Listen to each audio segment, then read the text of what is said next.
All right, so we got Caleb Noel, who posted this on Twitter, and he's talking about the two plays in this last game that defined Cam Taylor-Britt. And listen, Cam Taylor-Britt played awful. I think he had like a 33.9 grade. He was atrocious. And being in his final year of his rookie contract, you got to start to see something to justify keeping him and bringing him back next year. And last year was awful. The defense sucked in general, but last year was awful for Cam Taylor-Britt. So you really need to start seeing these things working out. Let's go ahead and watch this and give my thoughts and opinions.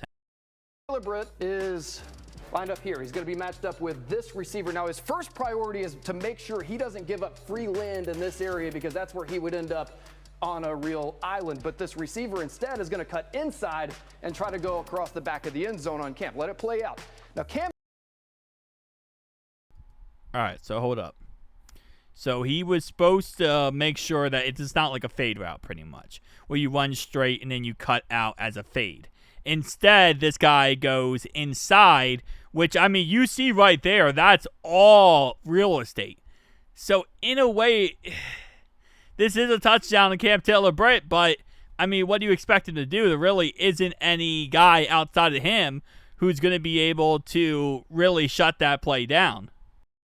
Cam knows he's got help on the inside, but he does get beat on this play, and it's a touchdown. Now pull it back, flip the angle, get a different perspective here. Where is his help coming from? Look at 49. That is linebacker Barrett Carter. He's a rookie playing in his first NFL game. You've also got help from 44, linebacker Demetrius Knight Jr., also a rookie, also playing in his first NFL game. This is an outstanding anticipation window throw by the veteran quarterback, Joe. I feel like on this type of play, if we go back a little bit, so the ball's thrown right here, right? So the ball's going to go straight here. I feel like Barrett Carter, as he progresses and gets better in his career, because I think Barrett Carter is going to be amazing, I could see this type of play happen where Barrett Carter moves to the right a little bit, gets in that throwing lane, and picks this ball off. Because this is stuff we'll see like Fred Warner do, where it's like he'll go to the left like this, quarterback goes to throw across the middle, he comes back real fast, intercepts it, and gets that ball. Because, again, I mean, yeah, Cam Taylor-Britt got beat on the play.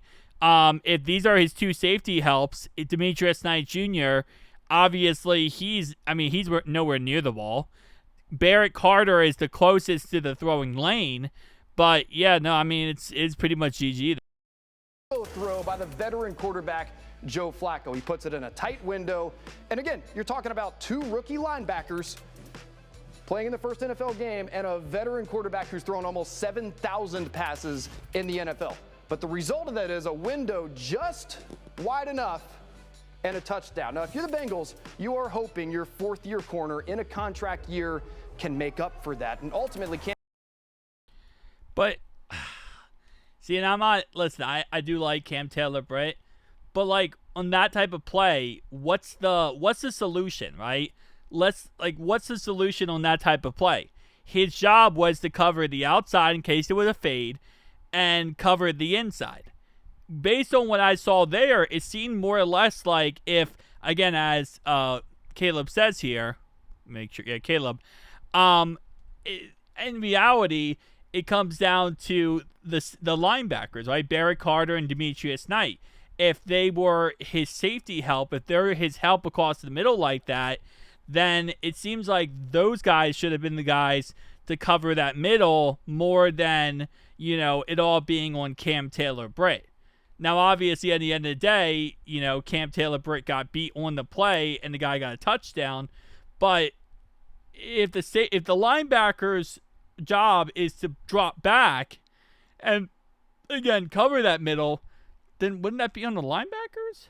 Like, that's the one type of thing that I feel like, again, I'm not trying to white knight for Cam Taylor-Britt, but I do feel like, to a certain degree, that Britt does take a lot of blame more than he should. That's what I'll say. I'm not trying to say, oh, no, he's perfect. He's perfect. He's not perfect. He played awful last season. He didn't play great in this game either. But on that type of play, what could we like? What's the solution? What's the way that we could prevent that from happening? Is it Cam Taylor-Britt has to go more toward the inside? Did he get caught lacking? I guess that could be the concept there, is that he thought the guy was going to go to the outside, so he overcommitted to the outside, which gave the inside. Like, at some point, you got to start to break down and say, okay, what exactly could he have done that we can sit down and say, Cam, this is where you messed up. Because based on what I see here, it seems like maybe the linebackers didn't drop fast enough to get in those throwing lanes and allowed the catch to happen. Cam Taylor-Britt is responsible for that touchdown. Okay, now this is a play late in the game. Third down play. There's not a whole lot of analysis really needed here. Cam Taylor-Britt's going to end up one-on-one with this receiver, and it just looks like he's playing in the sand and the receiver's on turf. He's a statue when the receiver makes his cut to the outside. I mean, that's the easiest throw Joe Flacco's going to make all year. Now, keep in mind, if everything we've been told up to this point is true, the Bengals didn't show anything in the preseason, playbook-wise. So Sunday was their first time running Al Golden's real playbook against another team, and all in all, it didn't look all that bad. They've got some things to clean up, and that starts with Cam Taylor-Britt.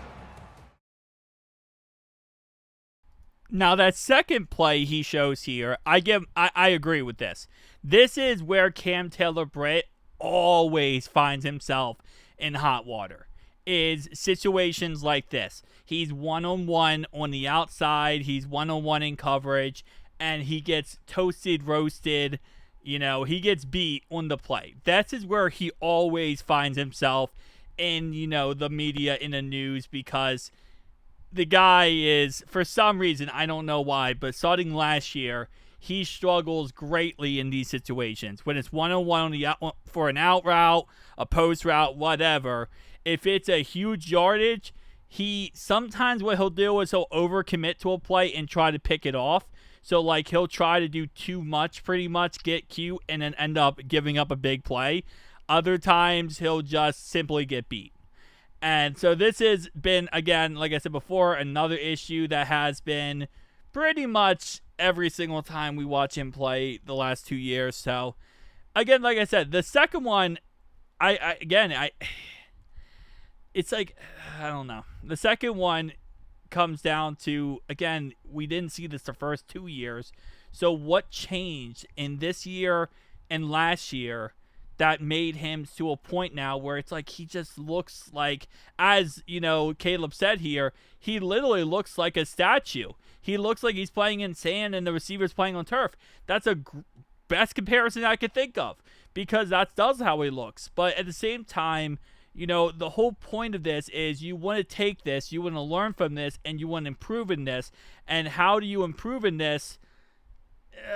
I don't know. Because it's like, how does the guy go from year 1 and 2, who looks really good, in all honesty, looks like a really good option moving forward and a really promising player moving forward? I mean, go back to the 2021 playoffs. Cam Taylor-Britt was locked down. He didn't allow any catches. He was an absolute monster. Oh, sorry, 2022 playoffs, excuse me. And he was a monster in 2022 playoffs. And I don't know how a guy falls off this quickly. And now, obviously, in the contract year, you know, there's more questions than answers because you're going to have to start making decisions. But, yeah, we'll see. We'll see how this upcoming year goes and how the rest of this year goes. And, obviously, they're going to make the decisions based on how he plays. So, it is what it is. Peace out.